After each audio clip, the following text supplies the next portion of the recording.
Hello, good evening, and welcome back. Because in the last video I posted about the shootings, and with the update, the Walmart shooting in El Paso, Texas, just as it was coming out, I thought it worth putting this one as well. The Ohio shooting, statistical gunman among Dayton dead, from the BBC News 7 hours ago. The gunman behind the mass shooting in Dayton, Ohio, killed his sister and 8 other people in an attack that lasted less than 30 seconds, police say. Nearby police officers engaged Connor Betts, 24, shortly after hearing gunfire as he tried to make his way into a crowded bar.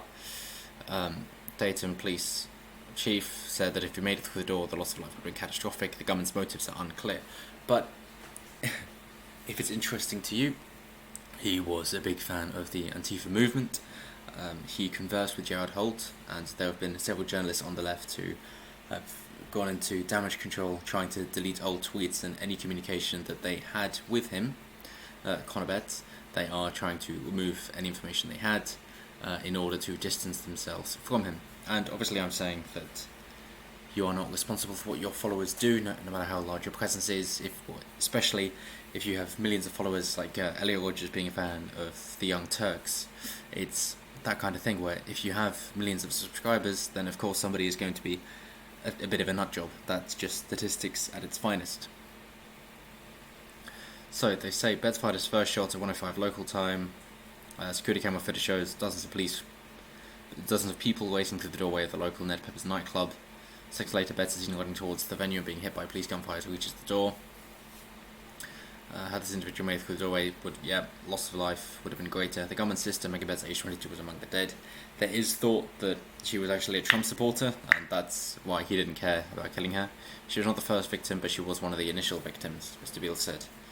Officials said it was too early to speculate about motives. As I say, he has expressed his support. So it's now, unfortunately, but maybe this is the tipping point, where it's gotten to the point where people are saying, oh yes, well, left-wing attackers aren't as bad as right-wing attackers because they don't kill as many people. Normally because they work in groups and they're incompetent. But right-wing people are more lone wolves. But with the attacking of the ICE detention facility a little while ago, and now this, both being propagated from the left, hopefully they can say, yes, it's bad from the far right, if you wish to call it that. I still don't see how something like white supremacist is apparently far right, but nonetheless, if you wish to play that game and having the spectrum to say the far right is whatever you want, white supremacist, the far left is black supremacist, no, okay, never mind.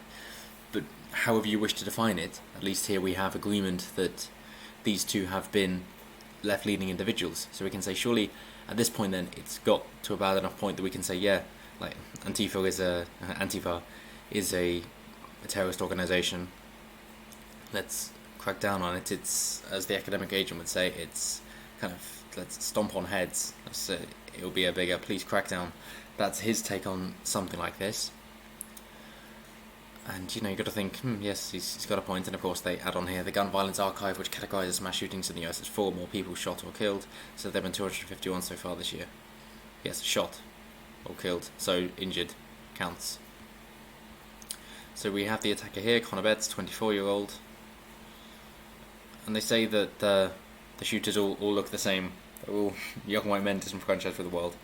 And Jordan Peterson has a bit on it essentially with it being nihilism, to say, well, life is awful, this is a sick joke, and to prove the point, I'm going to take out as many people as I can before I die as well. A wider thought is that these things are intended as suicides anyway. It's suicide by a cop, and if they didn't have some ideology driving them, then they would just kill themselves quietly. So we don't know the thoughts of the shooter.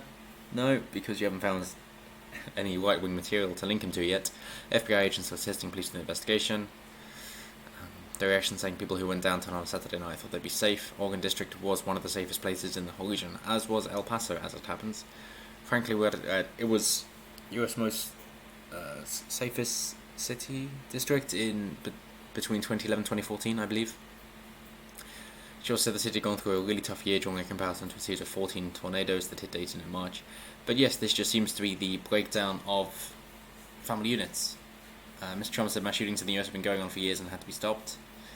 When asked about possible gun regulations, the president said perhaps more has to be done to prevent shootings, but stopped short of making any commitments. Good, don't. On Twitter, local-born singer Lizzo called on people not to normalise shootings, saying that her family in Dayton were safe, but that's not the case for 9 other families. Yes, the whole 650 comes into this, doesn't it? 6% of the population, 50% of the violent crime. In that it's predominantly uneducated, not caring about school, no broken homes, no positive male role model, particularly a father, single mother households, in and out of prison, and eventually shootings. If you want to talk about who commits the most shootings, because mass shootings are a tiny fraction of the amount of shootings that take place, and it's mainly in urban areas, gang violence. So, were you in the air, everybody? Yeah, cool. If you want to get in touch with the BBC. But that's it for now. Let me know what you think below. Do you think this is moving into a civil war conflict where you have little small cells going in and creating havoc as the catalyst for a civil war, or do you think it will stay this low? Do you think we're seeing an uptick just the time of the year, and what do you think is causing it? Do you also think that it's disenfranchised young guys, and the white guys tend to shoot places up, the black guys tend to shoot each other? That seems to be how it goes. Let me know what you think in the comments below. Looking forward to it, and thank you. Have a good evening. Or morning at this point.